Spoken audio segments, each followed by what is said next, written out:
ഏതൊരു മൂവി ക്യാരക്ടറും ഓഡിയൻസായ നമ്മുടെ മനസ്സ് കീഴടക്കുന്നതിനുള്ള പ്രധാന കാരണം അത് പെർഫോം ചെയ്യുന്ന ആളെ ഡിപ്പെൻഡ് ചെയ്തിരിക്കും.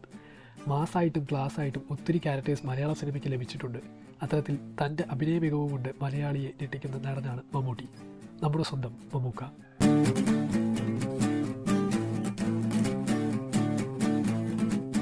2013 മുതൽ 2023 വരെ ഏതാണ്ട് 10 വർഷ കാലയളവിൽ 45-ൽ കൂടുതൽ സിനിമകളാണ് മമ്മൂക്ക അഭിനയിച്ചിട്ടുള്ളത്.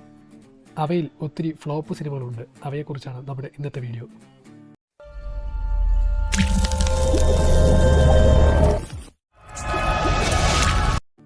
റീസെന്റ് റിലീസായി വന്ന കണ്ണൂർ സ്ക്വാഡും കാതലും മമ്മൂട്ടി എന്ന മികച്ച നടനെ ഒന്നുകൂടി ശക്തിപ്പെടുത്തി. ലിജോ ജോസ് പെല്ലിശ്ശേരിയുടെ നൻപകൽ നേരത്ത് മയക്കം മമ്മൂക്കയുടെ അഭിനയത്തിൽ മറ്റൊരു മുഖം നമുക്ക് കാണിച്ചു തന്നു. അഭിനയത്തിലുപരി തൻ്റെ ആരോഗ്യത്തെയും സൗന്ദര്യത്തെയും ഈ പ്രായത്തിലും മെയിൻറ്റെയിൻ ചെയ്യുന്നതാണ് മറ്റൊരു ഹൈലൈറ്റ്. 2013 മുതൽ 2023 വരെയുള്ള 10 വർഷത്തിൽ പരാജയപ്പെട്ട അല്ലെങ്കിൽ ദുരന്തമായി മാറിയ മമ്മൂട്ടി സിനിമകൾ ഏതെന്ന് നോക്കാം.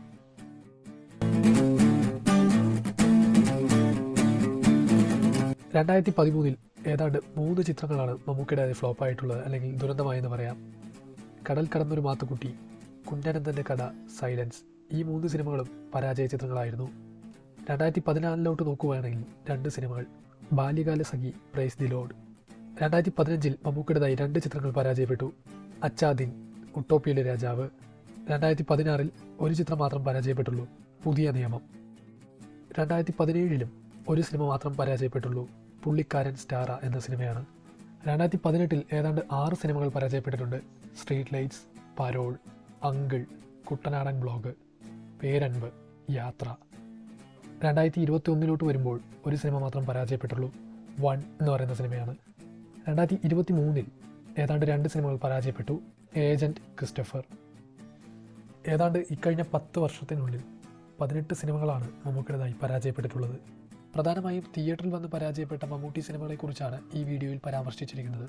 ഈ വീഡിയോയെക്കുറിച്ചുള്ള നിങ്ങളുടെ അഭിപ്രായം കമൻറ്റ് ചെയ്യാം.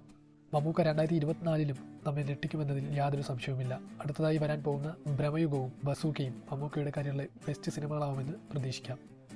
വീഡിയോ ഇഷ്ടപ്പെട്ടാൽ ലൈക്ക് ചെയ്യുക. ഈ ചാനലിലെ മറ്റു വീഡിയോകളായ മലയാളം സിനിമകളിലെ VFX, തമിഴ് സിനിമകളിലെ കോപ്പിയടികൾ, ഒരേ കഥയിൽ വന്ന സിനിമകൾ, തിയേറ്ററുകൾ പൂരപ്പറമ്പാക്കിയ സിനിമകൾ, ദളപതി വിജയുടെ രാഷ്ട്രീയം, കൂടുതൽ പണം വാരിയ സിനിമകൾ എന്നീ വീഡിയോകളുടെ ലിങ്ക് താഴെ ഡിസ്ക്രിപ്ഷനിൽ കൊടുക്കാം, ഒന്ന് കണ്ടു നോക്കൂ. അപ്പോൾ മറ്റൊരു കണ്ടന്റ് വീഡിയോയുമായി വീണ്ടും കാണാം. ബൈ.